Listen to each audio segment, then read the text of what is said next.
I spent enough years inside the intelligence system to recognize when a legal action is less about winning a case and more about sending a signal. Minnesota's decision to sue the Department of Homeland Security over the surge of ICE activity in Minneapolis fits that pattern precisely. This lawsuit is not a narrow dispute over procedure. It is a flare shot into the air announcing that the normal channels of cooperation between federal enforcement and state authorities have broken down. When that happens, intelligence suffers first, operations degrade second, and credibility collapses last.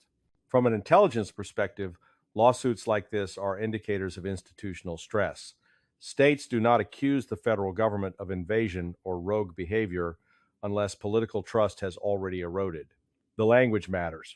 When state officials frame federal law enforcement as an occupying force, they are not just challenging tactics, they are delegitimizing authority. That has direct operational consequences. Agents on the ground begin operating in an environment where every move is interpreted through a political lens, not a security one. Intelligence collection becomes constrained, informant cooperation dries up, and routine enforcement is recast as provocation. I have watched this dynamic play out before. Once enforcement becomes politicized, every fact is filtered, every incident is amplified, and every mistake is weaponized. The Minnesota lawsuit did not emerge in a vacuum. It followed visible ICE operations, public protests, and escalating rhetoric from local leaders who framed enforcement actions as indiscriminate and terrorizing. Whether those claims withstand legal scrutiny is almost beside the point. In intelligence work, perception shapes reality faster than truth ever can. If the local population believes federal agents are acting unlawfully, then from an operational standpoint, they might as well be. The strategic distortion here is clear. Immigration enforcement requires coordination, shared databases, quiet arrests, controlled environments. When a state openly moves to block or delegitimize federal action, enforcement shifts from precision to friction. Agents are forced into higher risk operations because cooperation has collapsed. Protests erupt, crowds interfere, and officers must make split-second decisions in environments contaminated by political hostility. That is how judgment fails. Not because agents are reckless, but because the system has been rigged against calm execution. The hard lesson is this: when legal tools are used as political weapons, they do not restrain power, they scramble it. Minnesota's lawsuit signals that domestic enforcement has crossed from governance into narrative warfare. Once that line is crossed, no court ruling can restore trust quickly. From an intelligence standpoint, this is not a path to accountability. It is a warning sign of systemic failure. One of the first casualties in any politicized enforcement environment is operational clarity. I learned early in my intelligence career that when an operation starts being designed for how it will look rather than how it will function, you are already in trouble. The ICE surge in Minneapolis illustrates that failure with painful precision.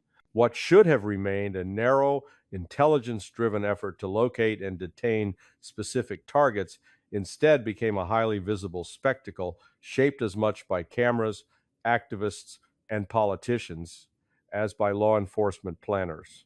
From the federal side, DHS framed the operation as necessary because local authorities were not holding individuals convicted of serious crimes. That claim is verifiable in the sense that federal immigration enforcement has long stepped in when local jurisdictions refuse cooperation.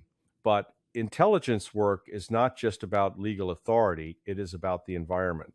Once enforcement shifts into jurisdictions that are politically hostile, visibility becomes liability. Raids become louder, movements more predictable, and agents more exposed. That is not how effective enforcement is supposed to work. At the same time, state and local leaders reframe these operations as indiscriminate sweeps meant to intimidate communities. Whether that interpretation was accurate in every case is less important than the fact that it dominated the narrative. When enforcement is publicly labeled as racist, unconstitutional, or rogue, it ceases to be evaluated on facts. It becomes symbolism. Every ICE vehicle becomes a provocation. Every arrest becomes a rallying cry. That is the point where enforcement stops being enforcement and starts being optics management. This is where intelligence distortion sets in. Officers on the ground are no longer reacting solely to the behavior of suspects. They are reacting to crowds, activists, live streams, and the fear of political fallout. Commanders are forced to weigh not just risks to personnel, but risks to headlines. That tension produces hesitation, overreaction, or both. None of those outcomes improves public safety. They simply increase the probability of a bad encounter escalating into a national incident. I have seen this pattern in foreign conflict zones, and now I see it replicated domestically. When enforcement becomes performative, it invites interference. Protesters insert themselves into operations, intentionally or not, creating confusion and forcing agents into constrained decision making. Vehicles are blocked, movements disrupted, commands shouted over megaphones. In intelligence terms, this is noise injected directly into an already fragile operational picture. The strategic consequence is unavoidable. A federal authority that relies on spectacle rather than quiet competence loses legitimacy fast. Local resistance hardens. Intelligence dries up. Enforcement becomes riskier and less effective, which then reinforces the political argument that it is reckless. This is a feedback loop. And once it starts stopping, it requires discipline that the system no longer seems capable of exercising. The hard lesson here is simple and unforgiving. When enforcement is conducted for narrative effect, it stops producing security and starts producing incidents. Minneapolis was not an anomaly, it was a warning. In intelligence work, crowds are never neutral. They are variables, sometimes passive, sometimes volatile, often unpredictable. What unfolded in Minneapolis during the ICE surge demonstrates how quickly a protest layer can transform an enforcement operation into a chaotic environment where judgment is degraded and accountability becomes murky. Once civilians begin inserting themselves into law enforcement actions, the operational picture fractures, and every decision carries amplified risk. From what is publicly observable, protesters did not remain on the periphery. They moved into the operational space-blocking vehicles, confronting agents, and deliberately disrupting movements. That matters. In intelligence and security planning, proximity changes everything. A crowd near an operation limits maneuverability, restricts visibility, and compresses reaction time. Agents are forced to divide attention between their intended targets and an unpredictable civilian presence. That is not a theoretical concern, it is a measurable degradation of operational control. The protest layer also provides cover, intentional or otherwise. Individuals being sought by enforcement benefit from confusion. Crowds obscure lines of sight, interfere with identification, and complicate extraction.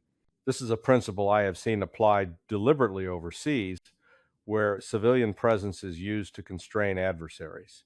Seeing it emerge domestically is a sign that enforcement has drifted into an adversarial political environment where tactical norms no longer apply.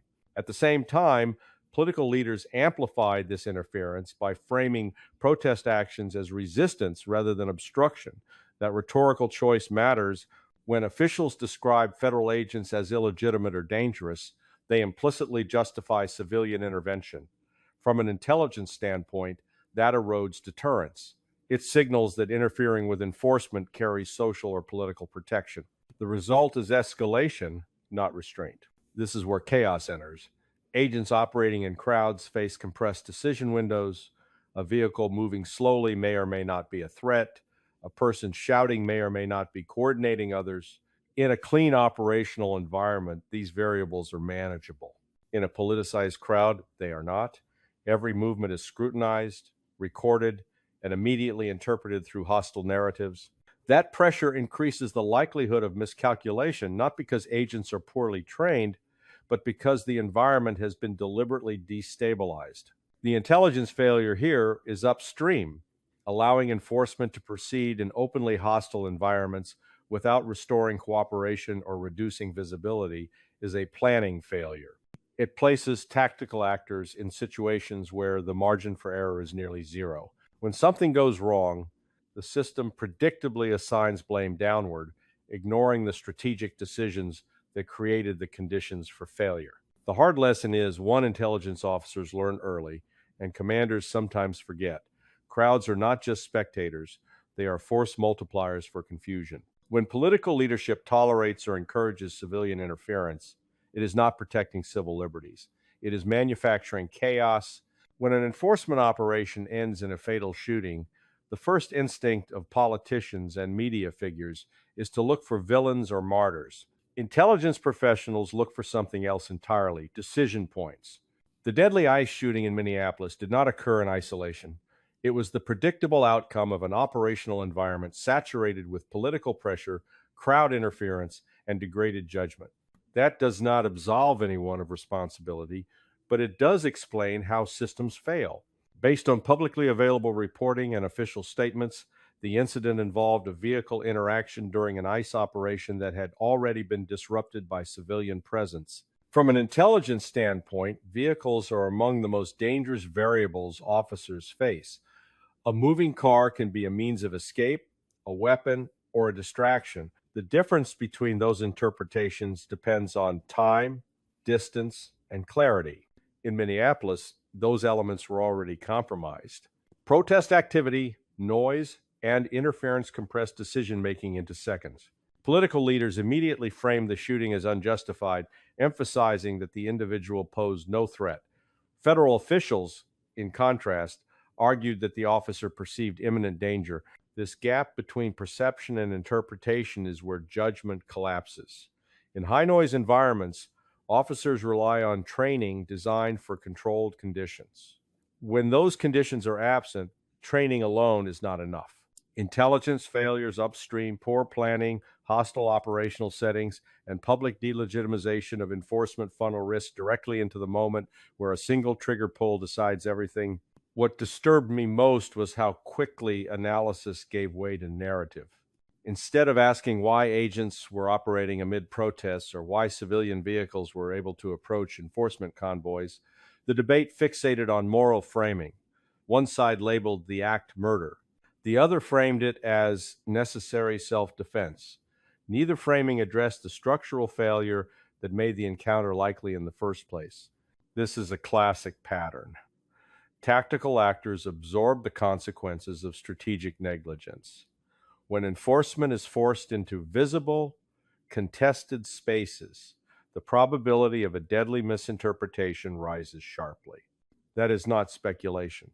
It is a pattern documented across decades of domestic and foreign security operations. Once fear, confusion, and political hostility converge, judgment narrows. Officers react to perceived threats rather than verified ones. The intelligence lesson here is brutal but clear. You cannot demand perfect judgment from individuals placed in systematically degraded environments. Accountability matters, but so does honesty about causation. If leadership creates conditions where enforcement resembles confrontation rather than control, shootings become a matter of when, not if. The hard lesson is this: collapsing judgment is not a personal failure. It is a systemic one. Minneapolis exposed that reality in the most irreversible way possible. By the time the smoke clears after an incident like the ICE shooting, what remains is not clarity but narrative warfare. I have spent years watching how facts are bent, selected, and repackaged to serve institutional interests. Minneapolis became a textbook case of how competing narratives can fracture reality itself, leaving the public with mutually exclusive versions of the same event and no shared baseline for judgment. On one side, federal authorities emphasized that ICE operations were targeted, lawful, and focused on individuals with serious criminal histories. Lists of prior convictions were circulated to justify the surge and to frame enforcement as overdue and necessary. From an intelligence standpoint, this is a familiar move. When legitimacy is challenged, institutions respond with data points meant to reassert authority. The problem is not that those facts are necessarily false, but that they arrive too late to shape perception. Once the environment has turned hostile, facts no longer function as stabilizers, they are interpreted as excuses. On the other side, state and local leaders portrayed the same operations as indiscriminate, unconstitutional, and terrorizing. Individual incidents were elevated as representative of the whole, and the shooting became proof of systemic abuse. In intelligence analysis, this is known as narrative compression, reducing a complex operational picture into a single moral frame. It is effective politically, but corrosive strategically. It leaves no room for nuance, no space for error analysis, and no incentive for cooperation. What struck me was how little overlap existed between these narratives. Each side spoke past the other, reinforcing its own audience. That is a dangerous condition. When institutions cannot agree on basic descriptions of reality, intelligence loses its function as a corrective tool. Instead of informing policy, it becomes ammunition. Reports are cited selectively. Context is stripped away. Uncertainty is treated as bad faith. This split reality has consequences beyond rhetoric. It shapes behavior on the ground. Federal agents operate assuming hostility. Local officials assume malice. Civilians choose sides based on identity rather than evidence. In such an environment, even accurate intelligence is discounted if it comes from the wrong source. That is how trust collapses, not suddenly, but through repeated confirmation that facts no longer matter. I have seen this pattern internationally, where governments lose internal cohesion before losing external power. Once competing narratives replace shared assessment, decision-making becomes reactive and brittle. Policy is driven by fear of backlash rather than by measured analysis. Minneapolis revealed that this condition now exists domestically. The hard lesson is one intelligence officer's dread. When reality fragments into competing narratives, the system no longer corrects itself. It drifts, blind and defensive, until the next crisis exposes the same failures all over again. One of the most overlooked principles in intelligence and security work is that authority and legitimacy are not the same thing. You can have the legal power to act and still lack the local legitimacy needed to act effectively. Minneapolis exposed that gap in stark terms. Federal immigration authority remained intact on paper, but on the ground, it operated in an environment where legitimacy had collapsed, and that made every action more dangerous and less effective. From an intelligence perspective, enforcement depends on cooperation long before it depends on force. Local law enforcement, community leaders, data sharing agreements, and informal human sources all contribute to operational success. When a state government sues federal agencies and publicly denounces their actions, those channels constrict, information flow slows, warnings about emerging risks never arrive. Agents are left operating with thinner situational awareness, which increases reliance on blunt methods rather than precision. This is not speculation.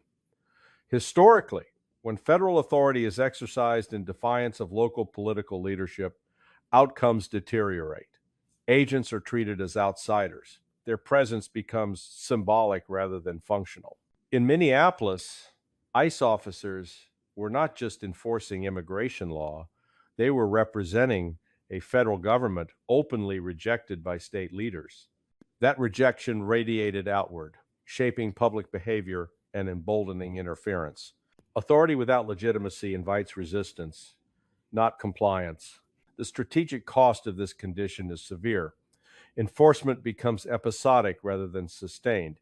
Each operation triggers backlash that further erodes cooperation.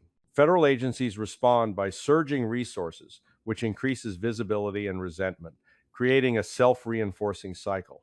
From an intelligence standpoint, this is a losing pattern. It trades long-term effectiveness for short-term assertion of power. What makes this particularly damaging is that legitimacy cannot be restored through force. Arrests do not rebuild trust. Court victories do not repair cooperation. Once local institutions decide that federal action is politically unacceptable, every operation becomes a stress test rather than a routine function. That is exactly what unfolded in Minneapolis, where enforcement actions were immediately interpreted as provocation rather than protection. The intelligence failure here lies in strategic planning. Proceeding with high visibility enforcement in openly hostile jurisdictions without first repairing legitimacy is a recipe for escalation. It signals that the federal government values assertion over effectiveness. That may satisfy political constituencies, but it undermines security outcomes. The hard lesson is blunt. A federal authority that operates without local legitimacy is not strong, it is friction. And friction in security environments produces heat, not results. What unfolded in Minneapolis is not just a dispute over immigration enforcement. It is a case study in how narrative warfare, when turned inward, corrodes a state's strategic capacity. I spent my career watching adversaries exploit internal divisions, distort information, and turn institutions against one another. What is unsettling now is how effectively the United States is doing that work to itself. When federal enforcement, state resistance, protests, and media framing collide, the result is not accountability, it is institutional paralysis. Intelligence agencies rely on shared assumptions about reality to function. When those assumptions dissolve, intelligence stops guiding policy and starts chasing it. In Minneapolis, enforcement decisions were no longer driven by assessments of risk and feasibility. They were driven by anticipation of backlash, legal retaliation, and political theater. That is not governance. That is damage control masquerading as strategy. Narrative warfare is effective precisely because it simplifies. It reduces complex systems into villains and victims, heroes and oppressors. But intelligence work depends on resisting that impulse. The moment agencies begin acting primarily to defend their narrative position, they stop adapting to reality. Federal officials double down on assertions of criminality. State leaders double down on claims of abuse. Neither side demonstrated an interest in restoring a shared operational framework. The outcome was predictable: escalating confrontation, declining trust, and irreversible loss of credibility. The strategic cost of this dynamic extends beyond immigration. When the federal government cannot enforce the law consistently across its own territory without triggering political revolt, adversaries notice. Credibility abroad is inseparable from coherence at home. I have watched foreign intelligence services assess American weakness not through speeches, but through dysfunction. Minneapolis broadcast dysfunction in real time. This is the deeper failure. Narrative warfare turns institutions inward, forcing them to fight for legitimacy rather than results. It rewards outrage over accuracy and loyalty over competence. Over time, that hollows out capability. Decisions become defensive. Leaders prioritize optics. Intelligence becomes confirmation rather than correction. The hard lesson is one intelligence professionals recognize too late. A state does not lose power only when it loses wars. It loses power when it loses the ability to agree on what is happening within its own borders. Minneapolis was not an isolated episode. It was a signal. When intelligence becomes subordinate to narrative, strategy collapses quietly and credibility follows. That is how empires weaken, not through sudden defeat, but through self-inflicted blindness